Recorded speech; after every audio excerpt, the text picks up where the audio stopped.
this time I'm going to review When Breath Becomes Air, written by Paul Kalanithi.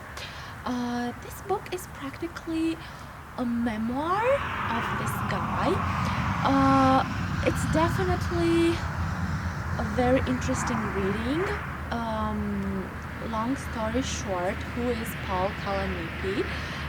He was a neurosurgeon and a writer. He held degrees in English literature, human biology, and history. And he graduated from medicine from Stanford and Cambridge University and from Yale School of Medicine. Unfortunately, Kalanithi died in March 2015 at 37. He died of cancer. His wife Lucy and their daughter Elizabeth Acadia are still alive. And practically, this is his story. He has written this while being sick. It's not an easy lecture. But the reviews were amazing. So rattling, heartbreaking, beautiful, powerful, and poignant. It's less a memoir than a reflection on life and purpose, a vital book. A book impossible to ignore, and it's actually recommended to read this for any doctor or any person wanting to become a doctor. I was amazed just because this is a real story. The sincerity of a person who is almost like dying. It's heartbreaking, and it really makes you think about the meaning of life. Practically in this book, Paul, after studying so many years to become a neurosurgeon, finding out that he has cancer, so practically he didn't manage to live long enough to do what he loves. He was thinking about the meaning of life, and it's definitely heartbreaking, and it makes you wonder. In the foreword, it says sad, something really beautiful, written by Abraham Verghese. I'll quote it. In a world of asynchronous communication, where we are so often buried in our screens, our gaze rooted to the rectangular objects buzzing in our hands, our attention consumed by ephemera, stop and experience this dialogue with my young departed colleague, now ageless and extant in memory. Listen to Paul. In the silences between his words, listen to what you have to say back. It's a beautiful reflection. This book, it's not only a memoir, it's actually a reflection on life. And there are some parts in here that me as a patient, I never realized how hard it is to be a doctor. When Paul describes the sorts of sacrifices he had to do to become a doctor, his first time going to the morgue. These are the things that we as patients don't see, the years behind a doctor's work. And I like that he's so sincere. It's like, I'll name a couple of quotes. He says, Paul, even working on the dead, with their faces covered, their names a mystery, you find that their humanity pops up at you. In opening my cadaver stomach, I found 2 undigested morphine pills, meaning that he had died in pain. And there are these moments of extreme sincerity. He's talking about the years as a resident, the schedule. There are like almost 100 hours a week, working so many hours a week. I cannot imagine the stress it has put on all the doctors. And I like that Paul does not only reveal his struggle with finding that he has cancer, he has also been very sincere with the fact that his marriage prior to finding out of this disease was suffering. Actually, Lucy, his wife, was thinking about breaking up and divorce, but it seems that there's nothing uniting people like a disease. Paul describes, so the book is partly a description of a doctor's life, of the sacrifices that you have to do. And I really love this thing about Paul. He always questions himself, like, is it meaningful what I'm doing? What's the meaning of life? He's thinking about his patients, about ethical issues, like when is it time to pull the plug? When surgery is not enough. And I'll give you a quote. Before operating on a patient's brain, I realized I must first understand his mind, his identity, his values, what makes his life worth living, and what devastation makes it reasonable to let that life end. The cost of my dedication to succeed was high, and the inevitable failures brought me nearly unbearable guilt. Those burdens are what makes medicine holy and wholly impossible. In taking up another's cross, one must sometimes get crushed by the weight. It's difficult. It's difficult to read about the sorts of stuff that doctors need hope to, that doctors feel remorse to. A lot of it happens, a patient can die, and it can actually be your fault. How do you deal with that? It's definitely not easy, and I like that Paul is so sincere about it. And his experience as a patient, he realized that he needed hope. He knew that he was dying, but in the back of his mind there was still that glimmer of a hope that maybe, just maybe he will live.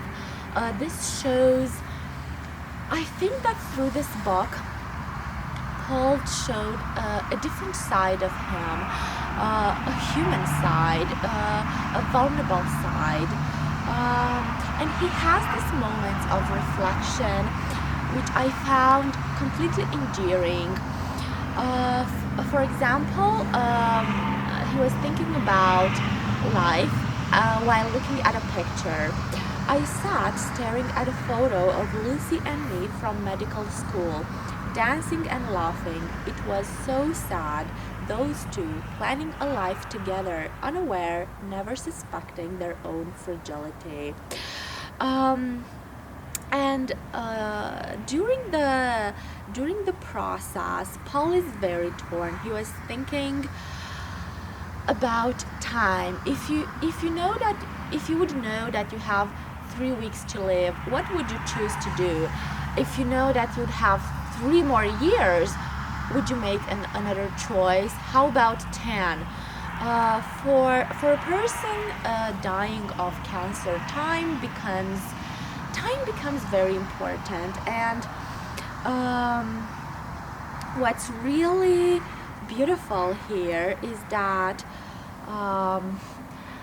his daughter made him realize that the career is not the most important thing. The money are not the most important thing. Paul and his wife decided to conceive, and he has frozen his sperm before beginning the treatment for cancer. The result was their baby daughter. It was a brave decision, and it made me wonder how many people would choose this. And I think that Lucy is a brave woman, because the sacrifice, it's just enormous. It's just enormous. I like about this book the most the fact that I can see vulnerability, I can see honesty, I can see doubt. It's actually it makes you wonder about your own life. It makes you wonder about how is my life meaningful? Is what I want to do really the most important thing to do in the world? When you read about a person studying for years to become somebody and then cancer steals away that dream, it makes you realize your own mortality. And I must say that I admire Paul's courage in front of this. He took it really brave. Actually, after remission, he wanted to get into surgery again, but his body was no longer able to sustain it. He was drained because of the chemotherapy and the pills. But his ambition is actually admirable, absolutely admirable. The moment of his death, I must tell you that it's really hard to read it. His wife recalls it, and I must say that there's something that Paul has written in this book that put into the shadow his work as a doctor and brought out to the surface his new way of discovering himself as a father. Caddy, his baby girl, taught him a valuable lesson about how the miracle of life can really change the perspective. And he was thinking about his daughter. He has thought, should he write letters to her? How will his daughter remember him? And he wrote a beautiful thing, a message, and I'll read it to you. It's really powerful, and I'm sure that when Elizabeth will read this, she will be proud of her father. When you come to one of the many moments in life when you must give an account of yourself, provide a ledger of what you have been and done and meant to the world, do not, I pray, discount that you filled a dying man's day with a sated joy, a joy unknown to me in all my prior years, a joy that does not hunger for more and more, but rests satisfied. In this time, right now, that is an enormous thing. You will shed a tear. I literally cried to the end. It's really funny because I feel that, and Paul describes it in the book, that if he wouldn't have become a doctor, he would have liked to become a writer. I think this is the testimony of the fact that Paul had it in him. It's beautifully written. His reflections on the meaning of life really make you wonder about your own. And in the epilogue written by his wife, the love between them and the fact that cancer made them discover their love, it's a lot of people would not have admitted having problems in their marriage, and a lot of people would judge someone if your partner is having cancer and you're on the verge of breaking out. Is it ethical? Is it moral? But I like that Paul described this and it was honest, and it's really vulnerable. And I really love a quote of Paul's life. She has written, his cancer diagnosis was like a nutcracker, getting us back into the soft, nourishing meat of our marriage. We hung on to each other for his physical survival and our emotional survival, our love stripped bare. Yeah, so not easy, not easy. And again, a really emotional thing. She says that I visit his grave often, taking a small bottle of Madeira, the wine of our honeymoon destination. Each time I pour some out on the grass for Paul. When Paul's parents or brothers are with me, we talk as I rub the grass as if it were Paul's hair. Um,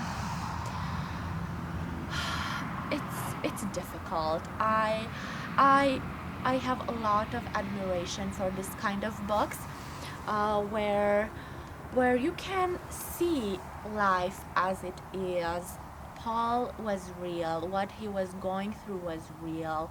He was a beautiful person, and his courage in front of illness is admirable. At the end of the book, there's a picture with Paul, and it's a mix. This book is a mix of poetry, beautiful writing, vulnerability and confession, and a philosophical vibe. I feel that Paul is constantly questioning his choices, because illness makes you like this. Knowing that you run out of time makes you wonder, what have you been doing all along? And for somebody to put this into writing and have it everybody read about it, it's an act of courage. I really recommend you reading this. It's so sincere, and I had moments, and it doesn't happen often, but I had moments with this book when Paul was reflecting on life, on the meaning of life. I stopped with Paul. I left the book down and I started thinking about it too. And I think this is the best sign for absolutely great writing, when a book makes you just think about it. It's absolutely stunning, and it's definitely worth your time. Thank you very much for watching. This is it for this week, and see you next time.